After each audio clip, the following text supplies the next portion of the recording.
Hey guys, welcome to my channel. তো তোমরা সবাই কেমন আছো? আশা করছি খুব ভালো আছো। আমিও খুব ভালো আছি। তো যে কারণে আজকে ভিডিওটি করা, কারণটা হলো তোমরা যারা আমার ভিডিও দেখো বা দেখছো এখন, তারা হয়তো খেয়াল করেছো আমি অনেক দিন যাবৎ ভিডিও দিচ্ছি না বা দিতে পারছি না। তো তার অবশ্যই একটা কারণ আছে। কারণটা শেয়ার করব বলেই আজ তোমাদের সঙ্গে মানে আসা ভিডিও নিয়ে।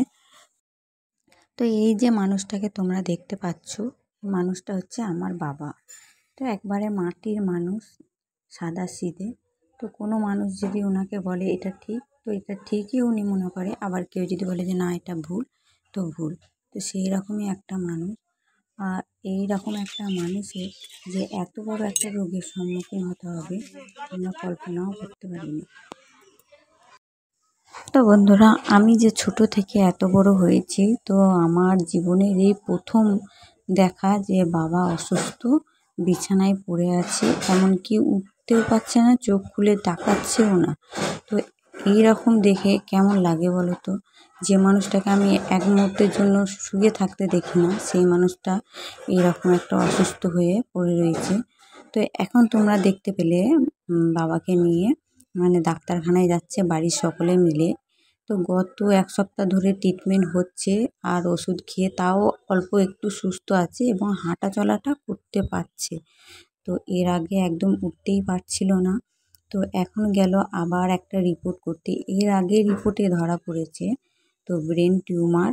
তো এত বড় রোগ যেই আমরা শুনেছি, তো প্রচণ্ড পরিমাণে আমরা টেনশন করছি আর বাড়ির সকলে মিলে ভেঙে পড়েছি যে এই রোগের সমাধান আমরা কিভাবে করব। অবশ্যই ডাক্তার আছে, কিন্তু আমাদের মতো এই গরিব পরিবারে এত বড় রোগের সম্মুখীন হওয়াটা মানে কতটা কষ্টের তোমরা হয়তো বুঝতে পারছো। তো যখনই আমার এই কথাটা মনে পড়ে তখনই আমার খুবই কষ্ট হয়। আর এখন যে আমি এই ভিডিও মানে ভয়েসটা দিচ্ছি, আমার খুবই কষ্ট হচ্ছে কথা বলতে। তো যাই হোক বন্ধুরা, তো আমি যে এই ভিডিওটা করেছি, অনেক মানুষেরই কিন্তু প্রশ্নের সম্মুখীন হতে হয়েছে, অনেক কটু কথাও কিন্তু শুনতে হয়েছে। এমনও বলেছে যে তোর বাবার এত শরীর খারাপ আর তোর এখন ভিডিও করতে মন চাইছে। কিন্তু তোমরা তো জানো বলো, আমি যখন সব কিছু আমার ভালো কিছু তোমাদের সঙ্গে শেয়ার করি এবং আমার এই দুঃখের ভিডিও মানে কষ্টের ভিডিও সম্পূর্ণ জানার অধিকার তোমাদের আছে বলে আমি মনে করি, তাই ভিডিও নিয়ে আসা। তো যাই হোক বন্ধুরা, তো তোমরা সবাই ঠাকুরের কাছে প্রার্থনা করো যাতে আমি আমার বাবাকে ভালোভাবে সুস্থ করে আনতে পারি আর ভালো করে দিতে পারি। আর ঠাকুরের কাছে আমার এটুকুই প্রার্থনা, যেন এইরকম গরিব ঘরে যেন এত বড় রোগ যেন কোনো বাড়িতে না দেয়।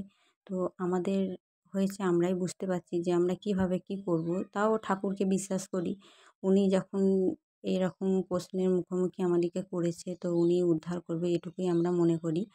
তো যাই হোক, তোমরাও সবাই ভালো থাকবে, সুস্থ থাকবে। ভিডিওটি আমি এখানেই শেষ করছি। তো টাটা।